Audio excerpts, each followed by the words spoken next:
Hi guys, welcome to this week's Monday Bites. I'm Vivian Chan and Thanksgiving is here. We made it! After all this time, we've been prepping you for Friendsgiving and giving you tips.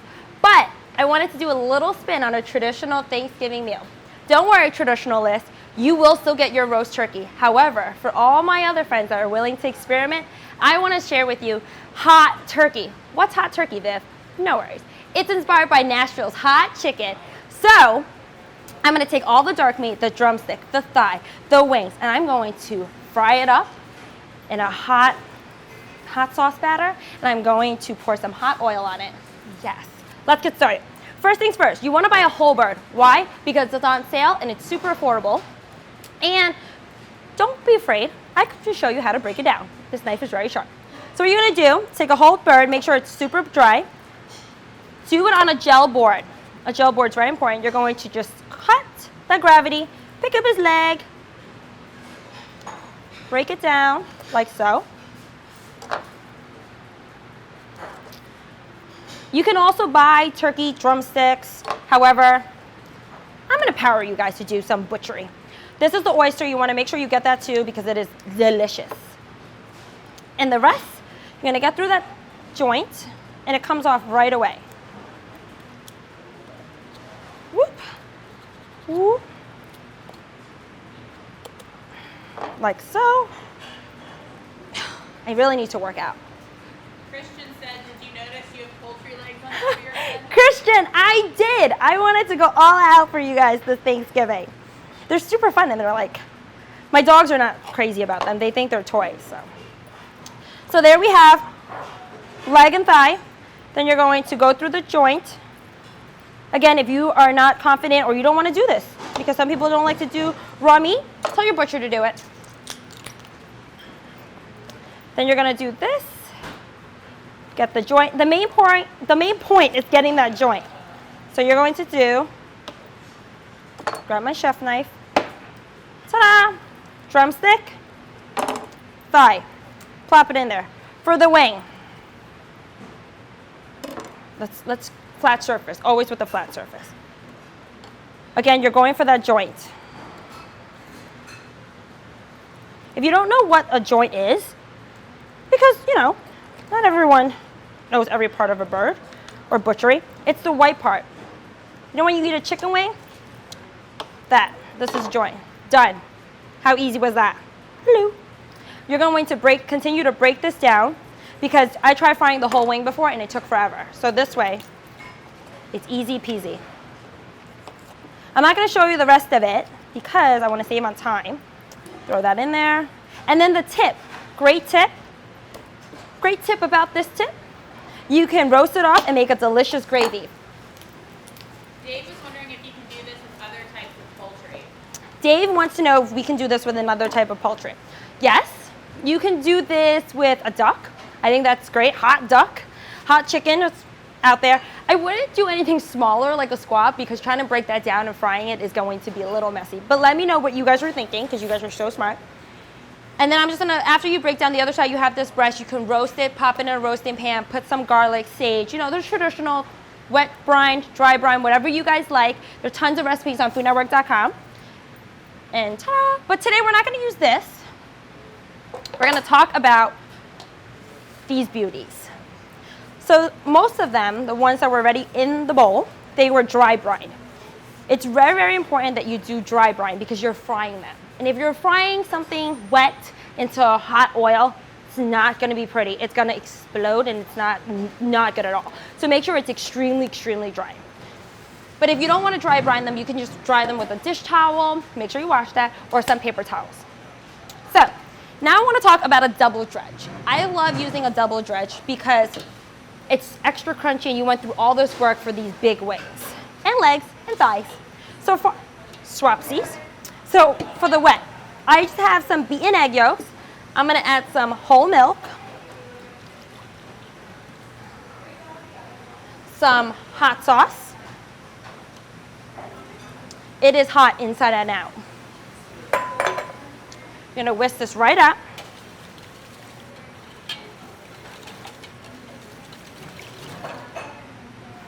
Ooh, this is hot, hot, hot. And this is just AP flour that I did mix a little cake flour because when I find frying chicken, I do like cake flour because it gives a nice crunch. So, and then some salt and pepper. What you're gonna do is double. So always make sure you have one wet hand and one dry hand. Because otherwise you're gonna get these zombie fingers. So I have a drumette, I have a regular turkey drumstick. Sarah likes a thigh. So we're gonna do, see, it's already happening. So you're gonna dip the wet into the dry. Take this hand, coat it. And if you want it extra shaggy, I'm gonna show you how to do that. Can you remind us if you brine your turkey beforehand? I'm sorry, what was the question, Can you Sarah? remind us if you brine your turkey? I did not brine my turkey. Well, the ones I just broke down, I did not brine them because I just broke it down, but the other parts in there, I did dry brine. Then you're going to take your wet, put this in, and this is a great make ahead. You don't have to do this the day of. Pop this back in though. Leland was wondering what your ratio of milk to egg was. I have about 5 eggs and 2 cups. I messed up. I got distracted. I have about 5 eggs and 2 cups of whole milk. There's a recipe on foodnetwork.com you guys can reference to, so you don't have to ever write any of this down. Just get inspired. Just enjoy watching it. Are you guys gonna deep fry, roast, or fry your turkey? Fry, roast. What else can you do to a turkey? Alrighty. So I have some preheated, it's a big thigh. I have some preheated braise. Michelle, our food stylist, just said braise. Braise is a good one. I have some preheated lard and canola oil in a large, wide pot. If you guys do not have lard, don't worry about it. You guys can use vegetable shortening. Lard is just pork fat. You can get it at your local butcher. How to make a shag. So, when it's wet, take your hand and press it in. Shaggy. Okay, so now we're going to drop this carefully into the hot oil. This pot is very large, so I can fit about 3 pieces, but if you're doing this at home, maybe you could just do 1, or you can use a large stock pot. Just be careful of how much oil you fill your pot to. It can be very dangerous and it can overflow. Give or take, these take about 15 to 20 minutes, each piece. The more important thing is to make sure you go nice and slow. This is at 370, this is at 325, and you want to make sure that internal temperature of the thickest part is at 165 degrees. How do you dry brine? That's a great question. Give me 1 second, let me clear up my station. All right, now we're ready for the fun part. So I really just rub a dry mixture of like spices and salt and pepper onto the protein, and I put on a cooling rack, and I let it dry in the fridge. It's a nice and simple way. So while this is going, it's going to take a little bit, but this is, again, a great make ahead. I'm going to show you how to make what makes hot chicken hot. It's the hot oil. So take a pot. Make sure it has a handle because you don't want to burn your hand. I have a mixture of cayenne. If you like it spicy, which everyone here does except for me, I'm a little worried about my own recipe. Then you're going to take some paprika, about half of that, and some garlic powder. I'm gonna take some brown sugar, some light brown sugar. I like it sweet, who am I kidding? I'm gonna take some salt. So right here, you have the hot oil mixture. What you're going to do is crush it up. Ooh, it smells amazing. How many of you guys have had Nashville Hot Chicken? Let us know. And let me know what you think about this recipe. I was really excited to share it with you. Okay, so now that that's there, I've reserved some hot lard on the side, just because I know I'm frying and I didn't want us to wait any longer. I want you guys to go out there and buy the turkey and make this. Okay, so this is super, super hot. While I'm warming this up, I'm gonna show you how I did it ahead of time. And you can do this ahead of time as well. Oh. Yeah, that's hot turkey.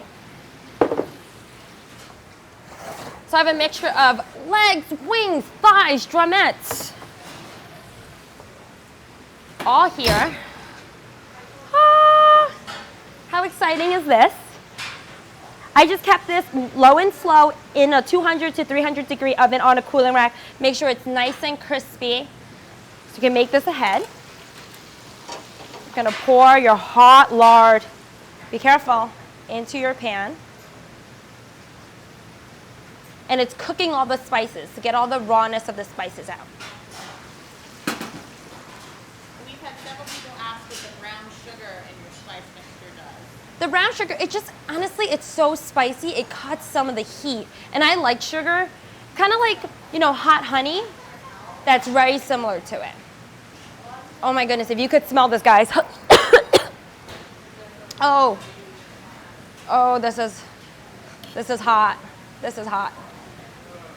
I think everyone here is going to enjoy this very much. Whew. So you want to make sure it's combined. That hot oil is cooking all those spices, melting all that sugar. Look at that. It's like a lava. Okay, so let's plate this up. Whew, that's still very hot. So traditionally, you have a slice of white bread with this. However, I am just not strong. Ah!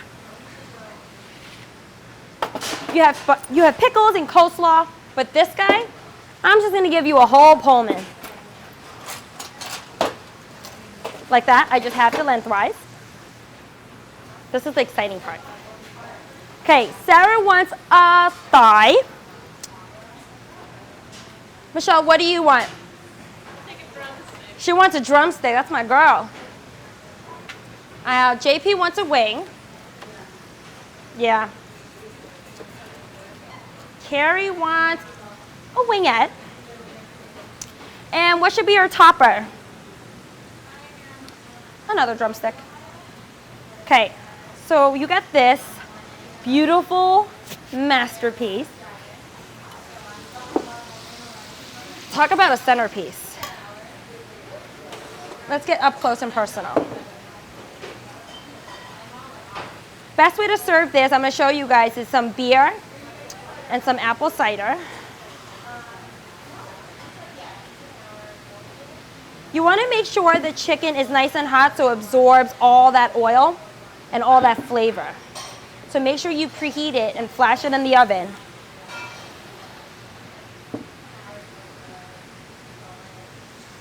Guys, hot turkey. Woo! This looks so good. I want to go to there. Cancel your plans. Guys, you guys are all invited. You guys are in the New York area. Come on by, because I got plenty of turkey. All right, that's a lot. I have to eat this, and I'm really nervous. Okay, so before we close out, because everyone's like, okay, speed it up, lady, with your little leg headband.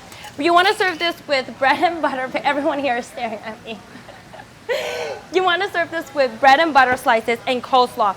Michelle, our food stylist, she just came back from Nashville, and she actually said that they traditionally serve with the creamy mayo-based coleslaw because it cuts through all that. But if you don't like it, make a cider. I'm going to grab the cider. This is cider. This is kid-friendly if you don't want to have too much. You want to include everyone. This is so heavy. But I'm going to do one individual one so you guys just see the size of how big this guy is. I'm going to bring this forward. Get some pickles.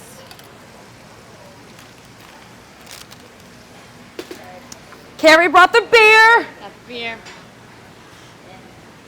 Guys, I know this doesn't look exactly like a traditional Thanksgiving feast, but I think it's a nice alternative. Guys, who wants hot turkey? Hot turkey in the house. Come on in. Come on in, guys. Don't be shy. I got plenty of turkey. I think I'm actually terrified because I think it's going to be so spicy. Oh my goodness. Don't be scared. Dig in. Here's your wingette. Thank you. This is so spicy. JP's like, it's not fair that you guys are all holding this but me. Well, we're going to dig in. But before we get super messy, on behalf of Michelle, Sarah, Carrie, and myself, thank you for joining us. Have a happy and wonderful, safe Thanksgiving. And if you guys need any recipes, feel free to go on foodnetwork.com. And remember, Mondays never have to bite. You just need a bite of something delicious. Happy Thanksgiving! Woo! Woo!